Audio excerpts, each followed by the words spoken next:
Hello student, welcome to दक्षिणा ई classroom. हम लोग डिस्कस करेंगे assignment number 3 of GOC first. आइए देखते हैं। ये बेस्ड है कि किस तरीके से आप रेजोनेटिंग स्ट्रक्चर ड्रॉ करोगे, उसके बेसिस पे ये पूरा का पूरा लेक्चर था और उसी के बेस पे ये आपका असाइनमेंट नंबर 3। ठीक है, तो आइए देखते हैं इसमें question number B2 from exercise 1 part 1। क्या मेंशन किया है? Number of pi electron in the resonance in the following structure. ये कितने पाई इलेक्ट्रॉन रेजोनेंस में पार्टिसिपेट कर रहे हैं। ठीक है, ऐसे क्वेश्चन आपको इंटीजर टाइप में फ्रीक्वेंटली मिल सकते हैं। इंटीजर टाइप क्वेश्चन अगर आप करोगे तो ऐसे क्वेश्चंस आपको देखने को मिलेंगे। थोड़ा ध्यान दीजिए इस पे कि double bond hydrogen lone pair. तो ध्यान है कि जब हम लोग बोले थे ये चीज क्लियरली बोले थे कि अगर लोन पेयर रेजोनेंस सिस्टम का पार्ट होगा, रेजोनेंस में पार्टिसिपेट करेगा, तो उसको भी हम लोग पाई इलेक्ट्रॉन की तरह ही ट्रीट करेंगे। क्लियर बात है कि lone pair is a part of resonance will be considered as the pi electron itself. तो यहां पे देखो आप, ये लोन पेयर रेजोनेंस में जा रहा है, तो ये लोन पेयर 1 2 3 4 5 6 7 8 पाई इलेक्ट्रॉन हो जाएंगे। सिंपल सा केस है। तो ऐसे इंटीजर टाइप के क्वेश्चन फ्रीक्वेंटली मिल सकते हैं। हो सकता है आपको स्ट्रक्चर ना दे, किसी कॉमन नेम से पूछ दे कि जैसे जेईई मेंस में पूछा गया था इस तरीके का question, how many pi electron is present in histidine, या जो भी कंपाउंड उसको जो है लेकर यहाँ पे क्वेश्चन बनाया जा सकता है। क्लियर है। नेक्स्ट देखिए B3। इन B3 क्या दिया है? During delocalization which statement is incorrect. During delocalization which statement is incorrect. क्या बोला है? नेट चार्ज रिमेन्स है। बिल्कुल, चार्ज कंजर्व रहेगा, चार्ज में कोई भी मॉडिफिकेशन नहीं होगा, charge net charge will remain same. हो सकता है कि चार्ज कहीं कहीं जनरेट हो, but overall charge will remain same. B option में, यानी कि ये करेक्ट है। B, number of paired electron remain same. हाँ, पेयर्ड इलेक्ट्रॉन भी सेम रहेंगे, नंबर ऑफ पेयर्ड इलेक्ट्रॉन भी सेम होंगे, नंबर ऑफ अनपेयर्ड इलेक्ट्रॉन भी सेम होंगे। तो B and C both are correct. D में क्या है? Energy of resonating structure always remain same. तो जो एनर्जी ऑफ रेजोनेटिंग स्ट्रक्चर है ऑलवेज रिमेन सेम, ये गलत है। बिकॉज अदर जो रेजोनेटिंग स्ट्रक्चर की एनर्जी होती है वो डिफर करती है बेस्ड ऑन उसकी स्टेबिलिटी, उसकी एनर्जी हो, मतलब अलग अलग उसका हो सकता है, कंट्रीब्यूशन हो या अलग अलग एनर्जी हो। ठीक है, सभी की स्टेबिलिटी बराबर नहीं होगी। तो B3 के केस में आपका जो ऑप्शन डी है दैट इज इनकरेक्ट। B4 में क्या है? Resonance structure of molecule does not है, resonance structure of molecule does not है a higher energy than their hybrid structure. ये तो होगी किसी भी रेजोनेट, सबसे स्टेबल जो हम लोग का स्ट्रक्चर होता है, जो रियल स्ट्रक्चर होता है, उसी को हम लोग रेजोनेंस हाइब्रिड बोलते हैं। तो सबसे स्टेबल होगा आपका रेजोनेंस हाइब्रिड। बी पार्ट में क्या मेंशन किया है कि आइडेंटिकल अरेंजमेंट ऑफ एटम। बिल्कुल ये भी करेक्ट है। एटम का जो अरेंजमेंट है या कनेक्टिविटी बोल दो, वो सेम रहेगा। सी में the same number of paired electron है, तो number of paired electron will also remain same. अभी हम लोग ने B3 में डिस्कस किया। BD में देखना, इसके डी ऑप्शन में देखना, always equal contribution to resonance hybrid. ये गलत है। जिसकी स्टेबिलिटी ज्यादा होगी उसका कंट्रीब्यूशन ज्यादा होगा, जिसकी स्टेबिलिटी कम होगी उसका कंट्रीब्यूशन भी कम होगा। तो इन दैट सिनारियो B4 के केस में जो इनकरेक्ट ऑप्शन है दैट इज डी। क्लियर है बात? B5 की बात करते हैं। तो which of the following species can not show resonance. Once again resonance वाली कहानी है, तो इसमें बहुत कुछ करने के लिए नहीं, हम लोग को बस देखना है कि किसमें कॉन्जुगेशन पॉसिबल। जिसमें कॉन्जुगेशन पॉसिबल होगा उसमें रेजोनेंस पॉसिबल होगा। तो कैन नॉट शो रेजोनेंस हम लोग को पहले ऑप्शन नहीं दिख रहा है। Double single double, double single double हो जाए, डबल सिंगल पॉजिटिव चार्ज हो जाए, double single lone pair of electron हो जाए, डबल सिंगल निगेटिव चार्ज हो जाए, वो सभी में रेजोनेंस हम लोग देख सकते हैं। This is not going to show resonance. ठीक है, तो option A is correct. B और सी में वैसे ही देख सकते हो, बी सी डी में रेजोनेंस पॉसिबल। देन B6 की बात कर ले। ठीक है, B6 में रेजोनेंस इज नॉट पॉसिबल। यहाँ पे भी ऑप्शन ए ही दिख रहा है, क्लियरली हम लोग को ऑप्शन ए दिख रहा है, जिसमें कि रेजोनेंस नहीं पॉसिबल। ठीक है, तो ये तो लास्ट लेक्चर से ही मिलता जुलता है, लास्ट असाइनमेंट जो था उसी से मिलता जुलता है कि किसमें रेजोनेंस होगा, किसमें नहीं रेजोनेंस होगा। Clearly this molecule does not have resonance. Next देखिए आप B9। B9 में क्या दिया है? Which of the following is not acceptable as a resonating structure. ठीक है, तो एक बार ऑप्शन देख लेते हैं हम लोग कि एक्सेप्टेबल होगा या नहीं होगा। ठीक है, तो 2-3 रूल हम लोग को ध्यान में रखना पड़ेगा कि कोई स्ट्रक्चर एक्सेप्टेबल है कि नहीं। एक तो हम लोगों ने बोला था कि जो कनेक्टिविटी और रेजोनेटिंग स्ट्रक्चर के लिए वो सेम रहे अदर रेजोनेटिंग स्ट्रक्चर का। और एक और रूल मेंशन किया गया था कि इसमें जो सेकेंड पीरियड के एलिमेंट हो वो अपना ऑक्टेट रूल वायलेट ना करे, ऑक्टेट रूल को वायलेट ना करे। दिस नाइट्रोजन के पास अगर काउंट करोगे आप 1 2 3 4 5 6 7 8 9 10 10 इलेक्ट्रॉन, जो कि हाईली अनएक्सेप्टेबल है, इसको एक्सेप्ट नहीं किया जा सकता है। 10 इलेक्ट्रॉन रहेगा तब तो, राइट। घर पे जो है मेहमान बुला लिया और घर में रूम ही नहीं है रहने के लिए, तो कहाँ से मेहमान को सड़क पे थोड़े जो है लिटाएगा। यहाँ पे भी उसी वही केस है कि नाइट्रोजन कैन नॉट एक्सपेंड इस ऑक्टेट, तो यहाँ पे 8 इलेक्ट्रॉन से ज्यादा वो एकोमोडेट नहीं कर सकता है। सेकेंड पीरियड का एलिमेंट्स है, थर्ड पीरियड का होता है या फोर्थ पीरियड का होता तो सोचा भी जा सकता था। This is not a valid resonating structure. तो B8 के केस में B9 के केस में your B option is correct, ठीक है।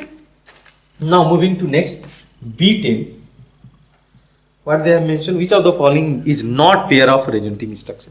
ऑप्शन ए ही देखते हैं पहले, देख सकते हो आप, कनेक्टिविटी हैज बीन चेंज। यहां पे कनेक्टिविटी सेम नहीं रहा, इन दोनों में कोई रिलेशन नहीं है। दे आर स्ट्रक्चरल आइसोमर्स, भले आप बोल सकते हो पोजिशनल आइसोमर्स होंगे, but this two are not resonating structure. कैसे आप ड्रॉ कर सकते हो, इसको डिलोकलाइज करोगे इधर कुछ आएगा, but this two are not resonating structure. We can go with option A, वही बोला है कि not pair of resonating structure. Other आप चेक करते रहना, इसमें कोई दिक्कत नहीं है, ठीक है। B11 की बात करते हैं। In B11 they have mention which of the following structure are not resonance structure. क्या बोला है, which of the following structure are not resonant structure, ठीक है। आप देखते चलो इसमें, तो यहां पे केस समझना ये, विच आर रेजोनेंस स्ट्रक्चर। यहां पे मैं बोल रहा हूं कि नॉट रेजोनेंस स्ट्रक्चर पूछा गया है B11 में, which R resonance structure of each other, ठीक है। तो पहला केस देख लो आप, CH3, ठीक है, नाइट्रोमीथेन है, और दूसरा दिया हुआ है CH3ON।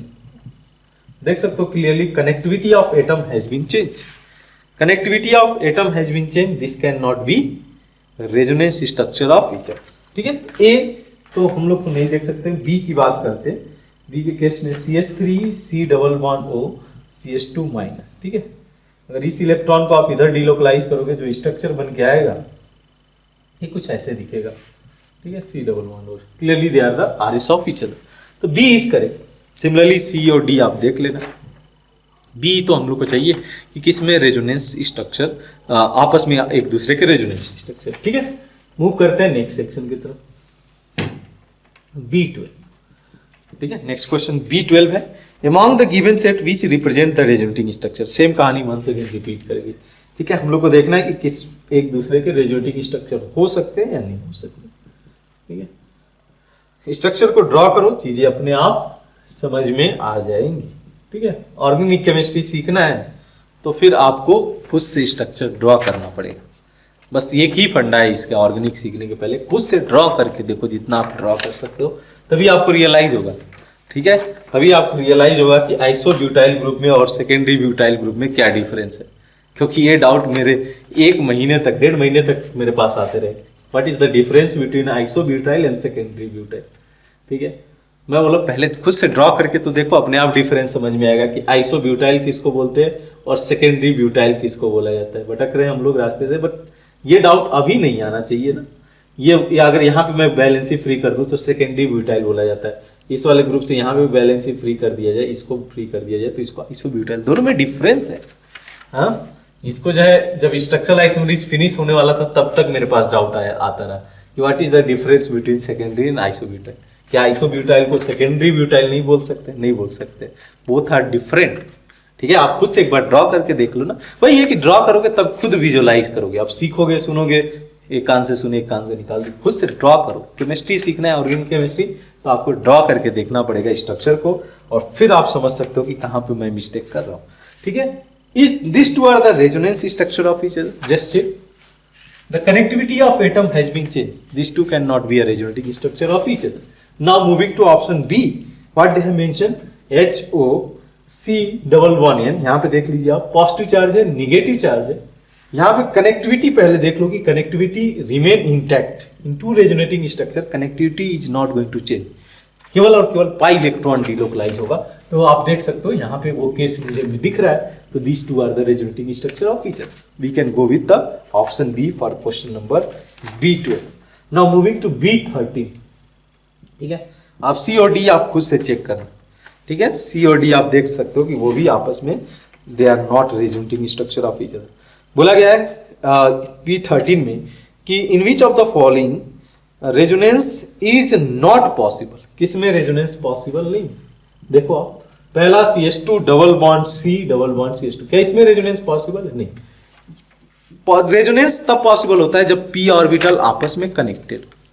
ठीक है, यहाँ पे p ऑर्बिटल और इसका जो p ऑर्बिटल होगा, पाई बॉन्ड का जो प्लेन होगा, वो आपस में एक दूसरे के परपेंडिकुलर होंगे। यहाँ पे डीलोकलाइजेशन के बारे में नहीं सोचा जा सकता। अदर ऑप्शन में देख सकते हो। ठीक है, तो हमारा ऑप्शन ये करेक्ट है, बट अदर को भी देख लेते हम लोग। जैसे यहाँ के केस देख लो, यहाँ पे CH माइनस है, तो ये इसके साथ डीलोकलाइजेशन में जा सकता है। तो C के केस में सिमिलरली आप CH2 पॉजिटिव लिए, कार्बन कार्बन CH पॉजिटिव लिए, तो आप यहाँ पे भी डीलोकलाइजेशन करा सकते हो, लाइक दिस पॉसिबल। वैसे ही आप ऑड इलेक्ट्रोड का D में, तो B13 के केस में A है जिसमें कि डीलोकलाइजेशन नहीं पॉसिबल, ये वाला सिस्टम में नहीं पॉसिबल होगा। इसके आगे अगर डबल बॉन्ड एक और लगाए रहते तब हो सकता था इसमें हम लोग पॉसिबिलिटी दिखा, क्योंकि फिर एक जो पाई बॉन्ड होगा इसके साथ कंजुगेशन में हो जाएगा, लेकिन ये आपस में pi bond conjugated pi bond नहीं कहलाएंगे, इसको हम लोग बोलते हैं क्यूमुलेटेड पाई बॉन्ड। अच्छा, नेक्स्ट चलते हैं एक्सरसाइज 2 की तरफ। ये रहा एक्सरसाइज 1। एक्सरसाइज 2 में पहला क्वेश्चन देखिए आप, तो बोला गया कि most unlikely representation of structure. ठीक है, एक ही मुझे दिख रहा है, डायरेक्ट ऑप्शन पे जाता हूं। कौन सा? नाइट्रोजन ने महापाप किया है, नाइट्रोजन ने 5 बॉन्ड बना रखे हैं। ठीक है, महापाप बोला जाता है इसको। ठीक है, तो महापाप क्यों? क्योंकि अगर 5 बॉन्ड बनाएगा तो 10 इलेक्ट्रॉन होगा। रहना भी चाहिए उसके पास एकोमोडेट करने के लिए स्पेस, रूम रहने चाहिए, अदरवाइज ये कहाँ 2 इलेक्ट्रॉन भटकेंगे। तो 10 इलेक्ट्रॉन जो है नहीं एकोमोडेट कर सकता है नाइट्रोजन। तो इन दैट सिनारियो हम लोग क्या बोलेंगे कि C is the most unlikely representation of, एक तरीके से बोल दो वो पॉसिबल ही नहीं।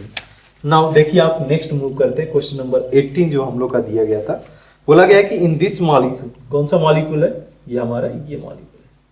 ठीक है, double bond lone pair double bond, इस तरीके से। In this molecule pi electron density is more. कैसे पता चलेगा किसमें जो पाई इलेक्ट्रॉन डेंसिटी है मोर है? इसका रेजोनेंस करके दिखा दो आप। तो जब ये कराओगे तो निगेटिव चार्ज यहाँ पे आएगा, तो अल्टरनेट पोजीशन पे आ जाएगा डेल निगेटिव। यहाँ से फर्दर डीलोकलाइज करोगे तो यहाँ पे आ जाएगा। इसको इन्होंने कार्बन नंबर 1 बोला है, इसको 2 बोला है, 3 बोला है, 4। तो कहाँ कहाँ निगेटिव चार्ज आ रहा है? वहीं पे इलेक्ट्रॉन डेंसिटी भी ज्यादा होगा, तो C2N C4। Which option will be correct? B will be correct.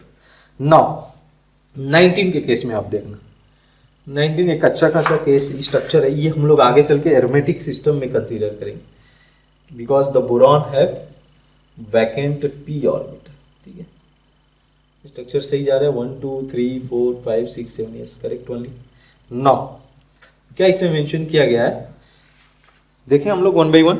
The compound is planar. ठीक है, in this compound is planar, select the correct statement.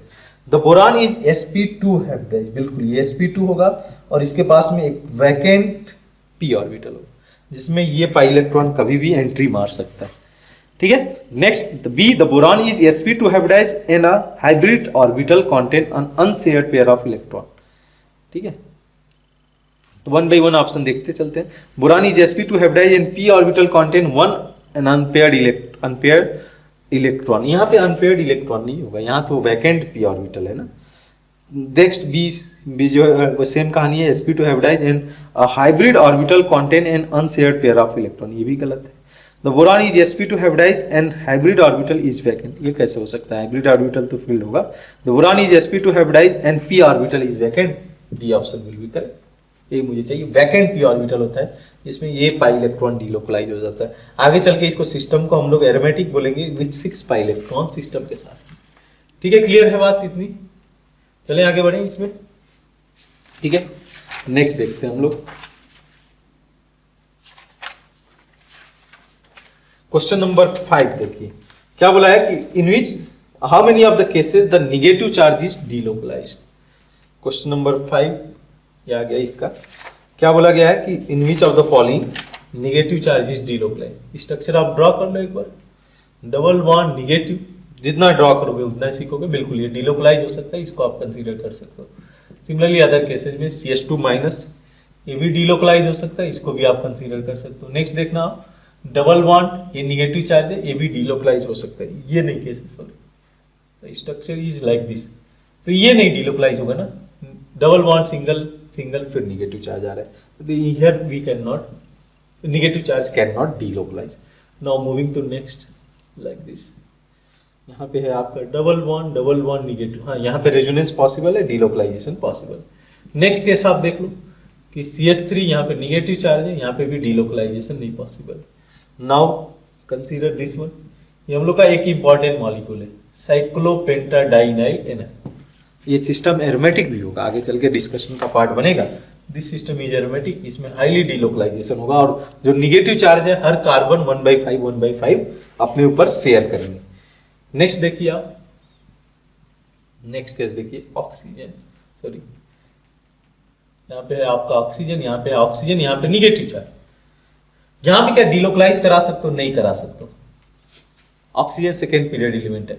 अगर यहाँ पे सल्फर होता या कोई और ग्रुप होता तब सोचा जा सकता था, लेकिन ऑक्सीजन है तो डीलोकलाइजेशन नहीं होगा, ठीक है, डीलोकलाइजेशन नहीं होगा, तो ये केस नहीं कंसीडर किया जा सकता है।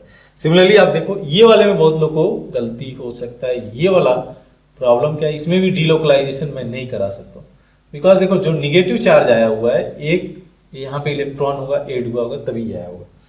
तो यहाँ पे केस क्या है कि हाइड्रोजन चला गया यहाँ से, इलेक्ट्रॉन रह गया यहाँ पे 2 इलेक्ट्रॉन, तो ये जो प्लेन होगा ना ये sp2 ऑर्बिटल में लाइज करेगा। क्या मीनिंग हुआ sp2 ऑर्बिटल में? तो p ऑर्बिटल का तो प्लेन ये है और ये इलेक्ट्रॉन लाइज कर रहा है sp2 में, तो इसका कोई कनेक्शन ही नहीं है इस पाई इलेक्ट्रॉन के साथ में, इसमें भी डीलोकलाइजेशन हम लोग नहीं देख सकते। नेक्स्ट बात किया जाए इसी स्ट्रक्चर का CH3 CH2 CH माइनस, ठीक है, NO2 पॉजिटिव माइनस, ठीक है, यहाँ पे भी ठीक है, क्लियर है, ये डीलोकलाइजेशन में जाएगा। और लास्ट केस है आपके सामने CH2F, ठीक है, यहाँ पे तो नहीं जा पाएगा, अगर क्लोरीन होता तब हम लोग करा सकते थे, यहाँ पे नहीं पॉसिबल। कौन कौन से स्ट्रक्चर है? 1 2 3 4 5 cases are there where we can observe कि इलेक्ट्रॉन डीलोकलाइजेशन में जा रहा है, ठीक है। आइए और केसेस भी देख लेते हैं। क्वेश्चन नंबर 9 है, ये क्वेश्चन मैंने कराया होगा कि बोला गया कि find the number of carbon atom including the given structure which can have negative charge in the resonating structure, ठीक है, स्ट्रक्चर बना के देख लिया जाए। नंबर ऑफ कार्बन एटम बोला है, ये आपको ध्यान होना चाहिए, ठीक है, क्योंकि थोड़ा सा भी क्वेश्चन में ही चेंज करेगा इसकी कहानी बदल जाएगी, ठीक है। CH3NC देखिए, तो यहाँ पे निगेटिव चार्ज है, ये डीलोकलाइज होगा तो निगेटिव चार्ज यहाँ पे आएगा, इसको मैं एस्टेरिक साइन दे देता हूँ। इधर डीलोकलाइज होगा तो निगेटिव चार्ज यहाँ पे आएगा, 2 पोजीशन ही हो गए। इधर डीलोकलाइजेशन के लिए जाता है तो यहाँ पे निगेटिव चार्ज आएगा, देन यहाँ पे निगेटिव चार्ज आएगा, यहाँ पे निगेटिव चार्ज है, इवन नाइट्रोजन पे भी आएगा।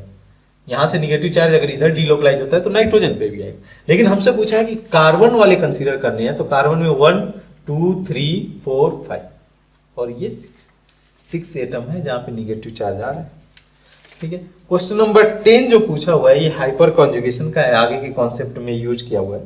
शायद ये क्वेश्चन भटक के यहाँ पे आ गया है, कोई दिक्कत नहीं, इसको हम लोग आगे एक्सप्लेन करेंगे। इसमें बोला है कि observe the following compound, right the number of hydrogen atom involve in the hyper conjugation. अभी तक तो हाइपर कॉन्जुगेशन नहीं पढ़ा गया है ना, ये क्वेश्चन IIT ने पूछा हुआ है 2011 के आसपास में। एग्जैक्ट ये क्वेश्चन नहीं था, थोड़ा सा मॉडिफिकेशन था, तो इसमें हम लोग को अल्फा हाइड्रोजन काउंट करना रहेगा। आगे चल के ये प्रॉब्लम कर सकते हो आप, ये वाला प्रॉब्लम आगे चल के भी आपको बस अल्फा हाइड्रोजन काउंट करना है। 2 अल्फा हाइड्रोजन यहाँ पे, 3 अल्फा हाइड्रोजन यहाँ पे, ठीक है, और 1 अल्फा हाइड्रोजन यहाँ पे, इस पॉजिटिव चार्ज के रिसेट में। तो 3 + 2 5 5 + 1 6, और भी है कुछ, ठीक है। Observe the following compound, right the number of hydrogen atom involve in the hyper conjugation. तो सही है, 1 प्लस यहाँ पे आपका आ गया 2 और यहाँ पे 3 + 2 5 + 1 6। अच्छा, ये गलती कर रहे हैं हम लोग, क्या गलती कर रहे हैं, इस डबल बॉन्ड के साथ में भी हाइपर कॉन्जुगेशन वाला केस होगा। हाइड्रोजन यहाँ पे और ये हाइड्रोजन यहाँ पे, तो 6 + 3 टोटल विल बी 9, ठीक है। डबल बॉन्ड के साथ भी दिखाना पड़ेगा आपको। क्वेश्चन जो जेई ने पूछा था ये डबल बॉन्ड के विदाउट पूछा था, तो वहां पे आसान हो गया था, डबल बॉन्ड लगाने की वजह से जो है 3 और स्ट्रक्चर इसमें पॉसिबल, ठीक है। तो टोटल 9 स्ट्रक्चर इज पॉसिबल, ठीक है। 3 4 भी यही करते चलते हैं, ठीक है। 3 क्वेश्चन नंबर 3 में क्या बोला है कि which of the following pair of compound will second structure have more contribution in the resonance hybrid than first. यानी आपको देखना है कि रेजोनेंस में सेकेंड वाला ज्यादा स्टेबल है कंपेयर टू फर्स्ट। कंपेयर करें हम लोग थर्ड वाले केस में, देखना आप ध्यान से, तो ऑक्सीजन है, डबल बॉन्ड है, इस तरीके से पॉजिटिव चार्ज है। दूसरा स्ट्रक्चर ये मैंने बोला, इस केस में आप कौन सा लगा लेना, कौन सा रूल अप्लाई कर देना, ठीक है। देखो आप कोवेलेंट बॉन्ड ज्यादा है तो इसका कंट्रीब्यूशन ज्यादा होगा, ये ज्यादा स्टेबल है। तो और उसी तरीके से नेक्स्ट केस देख लो, तो ए करेक्ट है, बी भी देख लो, तो बी की कहानी भी सिमिलर है। नाइट्रोजन है, यहाँ पे बोरॉन है, ठीक है। नाइट्रोजन ने अपना लोन पेयर दिया, तो अब ये कैसे कि इन दैट केस सेकेंड वाला स्ट्रक्चर ज्यादा स्टेबल होगा। सेकेंड वाला आप एक बार स्ट्रक्चर देख लो, एक पाई बॉन्ड ज्यादा है। उसी तरीके से सी में भी है, सी के केस में भी है। डी में देखो, डी वाले ऑप्शन में, तो डी वाले केस में भी अगर आप देखो तो इन्होंने क्या किया, क्लोरीन पे पॉजिटिव चार्ज आया हुआ है, नंबर ऑफ कोवेलेंट बॉन्ड ज्यादा है, ठीक है। तो विल सेकेंड स्ट्रक्चर, फर्स्ट वाला इसमें ज्यादा स्टेबल है, क्लियर है। डी में अगर डी स्ट्रक्चर को आप ड्रॉ करो, यहाँ पे मैं ड्रॉ कर दूं डी वाला केस, तो यहाँ पे डबल बॉन्ड है इस तरीके से क्लोरीन। अब ऐसे कैसे इसमें डबल बॉन्ड जाता है, ये ज्यादा स्टेबल होगा किससे, आपके फर्स्ट स्ट्रक्चर से, like this, this is going to be more stable. तो फर्स्ट का कंट्रीब्यूशन ज्यादा इस केस में कंपेयर टू, तो इस केस में आपका आंसर हो जाएगा ए बी सी, ठीक है। A B C will be correct. Last case में दिया हुआ है, in which of the following the pair of structure, resonating structure, the first structure is more contribution more stable than the second. Try कर लिया जाए इसको, तो यहाँ पे फर्स्ट का जो कंट्रीब्यूशन है वो ज्यादा होना चाहिए सेकेंड के रिस्पेक्ट में। देखो आप, तो पहला केस देखो तो नाइट्रोजन पे निगेटिव चार्ज है, ठीक है। पहला केस देखो तो नाइट्रोजन और कार्बन वाला केस है, ठीक है। तो नाइट्रोजन पे अगर निगेटिव चार्ज हो गया, यहाँ पे कार्बन पे और दूसरे वाले पे नाइट्रोजन पे, तो किसकी स्टेबिलिटी ज्यादा होगी, जिसमें नाइट्रोजन ज्यादा इलेक्ट्रोनिगेटिव है। कौन सी इलेक्ट्रोनिगेटिविटी रूल आ गया, तो यहाँ पे सेकेंड वाले की स्टेबिलिटी ज्यादा होगी। हम लोग को चाहिए कि फर्स्ट की स्टेबिलिटी ज्यादा हो। बी के केस में देखो, बी एक इंटरेस्टिंग केस है। बी क्यों, क्योंकि एक बी वाले के फर्स्ट स्ट्रक्चर में इसमें एरोमेटिसिटी है, सेकेंड वाले में एरोमेटिक रिंग नहीं है। क्या मैं बोला हूँ, फर्स्ट वाला जो स्ट्रक्चर है वो एरोमेटिक रिंग है, सेकेंड वाले में नहीं है। तो बी के इस बी में फर्स्ट वाले की स्टेबिलिटी सेकेंड वाले से ज्यादा होगी। नेक्स्ट वैसे ही जो है आप देख सकते हो सी ऑप्शन में, तो सी के केस में क्या है कि एक में नाइट्रोजन पे पॉजिटिव चार्ज है और दूसरे के केस में ऑक्सीजन पे पॉजिटिव चार्ज है। नाइट्रोजन लेस इलेक्ट्रोनिगेटिव है तो अपने ऊपर पॉजिटिव चार्ज लगा दे रखेगा, स्टेबलाइज करेगा। डी ऑप्शन की बात करें वैसे ही, तो डी ऑप्शन में देखो तो सी करेक्ट है। डी ऑप्शन में देखो तो एक कोवेलेंट बॉन्ड ज्यादा है सेकेंड स्ट्रक्चर में, second is going to be more stable. यानी कि अगर उसमें फोर्थ की बात किया जाए, फोर्थ के केस में आपका B and C will be correct, ठीक है। आप कौन सा लगा दो, कौन सा क्या है, तो ये है नंबर ऑफ कोवेलेंट बॉन्ड, ठीक है, number of covalent bond, octet rule, ये हो गया न्यूट्रल एटम, न्यूट्रल स्पीसीज ज्यादा स्टेबल होगा, और यहाँ पे इलेक्ट्रोनिगेटिविटी हो गई, और यहाँ पे सेपरेशन ऑफ चार्ज, ठीक है। इससे आपका जो है स्टेबिलिटी वाला जो प्रॉब्लम है वो सॉल्व हो जाएगा। तो ये रहा हम लोग का असाइनमेंट 3। नेक्स्ट लेक्चर में मिलते हैं हम लोग असाइनमेंट 4 के साथ में। वहाँ पे हम लोग थोड़ा बहुत स्टेबिलिटी पे ही फोकस करेंगे कि किस तरीके से रेजोनेटिंग स्ट्रक्चर की स्टेबिलिटी डिसाइड की जाएगी, ठीक है।